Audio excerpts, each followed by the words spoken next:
gentlemen, we are back. I am Bulltrap, here with Miss Wolf, and both of us are more than one person, so we use the plural pronoun we,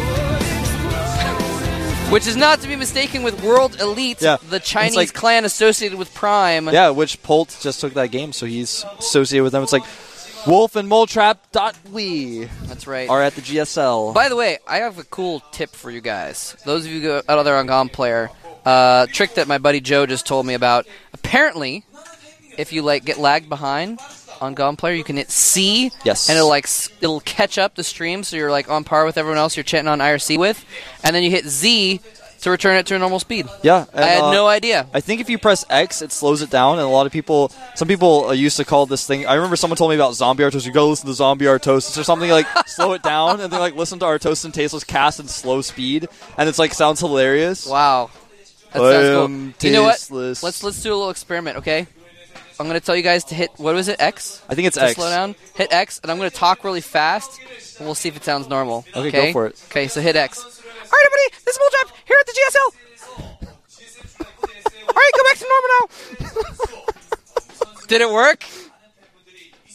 Let us know on Twitter if it worked or if it was just a catastrophe. I can't believe you actually just did that. I thought you were just joking. You were going to talk at a normal speed, and it was going to sound really funny because you're talking at normal speed. So now you have to catch up. So speed it up, and I'll talk slowly. Here's LiquidHuk for a moment. Huck, still in Code S, performing pretty well. Look at his face; he looks serious. Crystal Ranger is, of course, real name. Some Korean commentators earlier asking how to pronounce that, like Loranger or Loranger. Yeah, and they're a French name. Loranger. The Korean alphabet doesn't actually have all the sounds that other languages make, so it's hard for Koreans sometimes to know how to pronounce stuff because there's just nothing that usually represents that. So Huck's win rate versus Protoss is not very solid, not very strong. No, he's actually had some recent struggles against Protoss. And PvP is one of those matchups where even if you're a really good player, you won't necessarily win because it's so technical and there's so many ways you can just lose. Like we saw MC lose yesterday to Alicia, almost only because he let the pylon get up and he lost one of his stalkers. There was a shot at Huck there. Now his opponent is someone who I am actually a huge fan of, Hoso-san, formerly San Zenith. And I thought from the beginning this guy was an awesome player. I mean, I sound like a hipster right now because I'm no, I liked San when everyone thought he was bad because he misplaced his Nexus and blocked it with cans and stuff. But I actually looked at him back then. He was doing stuff back then that people weren't doing now. Great player. Joined Hoso, which is actually university-sponsored team. I got a trivia question here for you. Okay, looking at the records of San and Huck. Okay, which one has a 58% win rate versus Protoss? Neither. Trick question. That's both of their win rates combined. Exactly. 25 and 28. In fact, Huck was on State of the Game, and they asked him about what he thought about his match, and he said, well, San's PvP is really bad, but so is mine.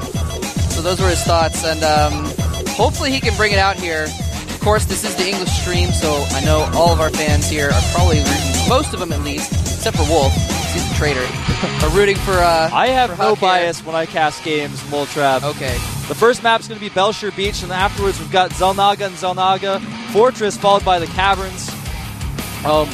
San eliminated Terminus Re, and Huck eliminated Crevasse, so both of those maps actually kind of interesting to eliminate. Crevasse, one of those maps where it's hard to hold a 4-gate on. I guess neither one of them wanted to. And Terminus, though, you can hold map either. Yeah, you can hold a 4-gate on Terminus with the ramp. With Crevasse, the ramp gets kind of iffy, especially if we saw what MC did yesterday, or Alicia rather. Put the pylon, you can warp over the rocks. Yeah. So there's some interesting situations where that can be used on Belshire Beach as well. Yeah, Belshire Beach is a very interesting map. You almost have the 4-gate on it. It's very wide open. No ramp as well. We'll find out what happens. We're on the first map of the GSL Super Tournament.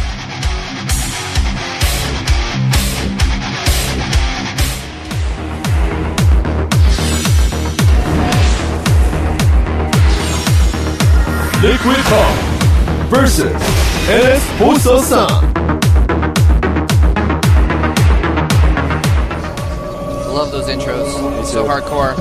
All right, here we have our red Protoss player representing the rest of the world. No pressure, though. His name is hard to pronounce for Koreans, but his ID is... LiquidHuk. Huck, representing Team Liquid. Some people in the audience making some Hulk sounds.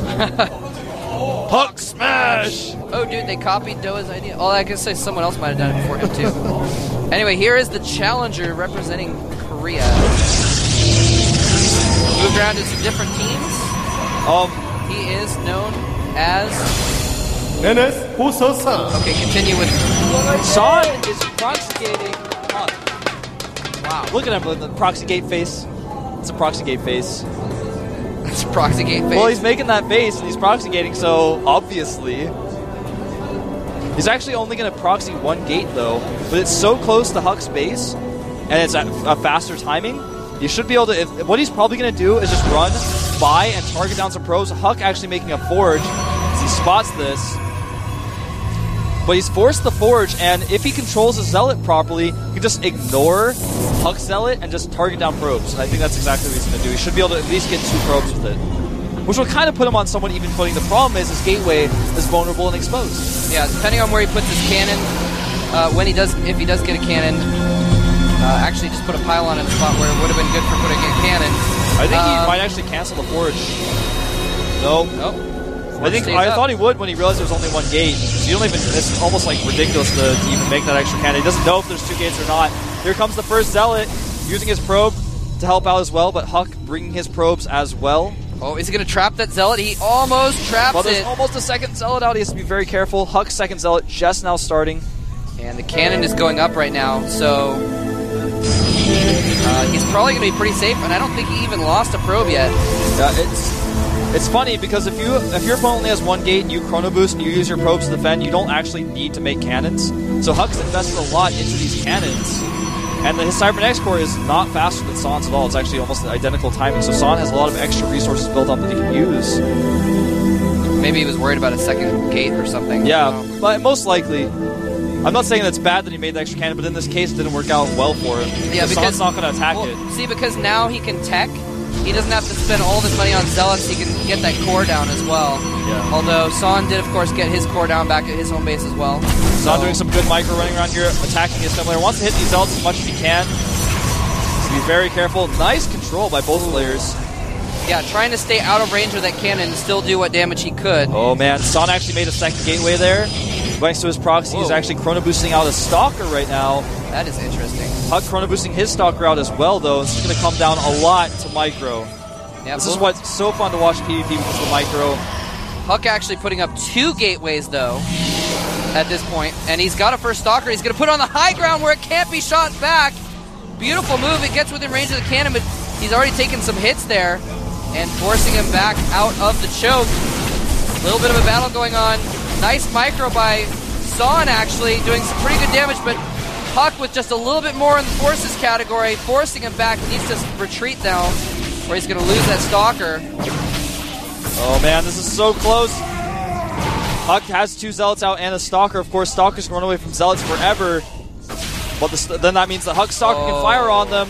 Nice control by both players. 1 Zealot from Huck does escape and they go into the main base of Son. That is actually crucial, because if that gets to Son's base, starts killing probes, that could be big. Yeah, Son has no gates at home. Nothing, so he's going to at the very least lose 2 or 3 probes to that Zealot. Both players getting Warp Gate tech at about the same time. Yeah. Huck just being in a really good position, having that high ground that he can possibly use, and also the cannon makes him in a really good spot. Also having those Zealots to tank that Son just really does not have right now. Yeah. Yeah, that's the thing, is he has, now he's going to, if he loses this pylon. He needs to be careful, though. Turn back around and fight. Nice micro by Son, but not nice enough. Oh man, trying to target down that Stalker, but taking too many hits from the Zealots. And Son will lose his entire army here. Actually, no, Huck just didn't have the Stalker count that he needed to finish it off. Yeah, he has to run away Son from remaking a pylon here. His Warp Gate research is about to finish. Only has 3 gates, though.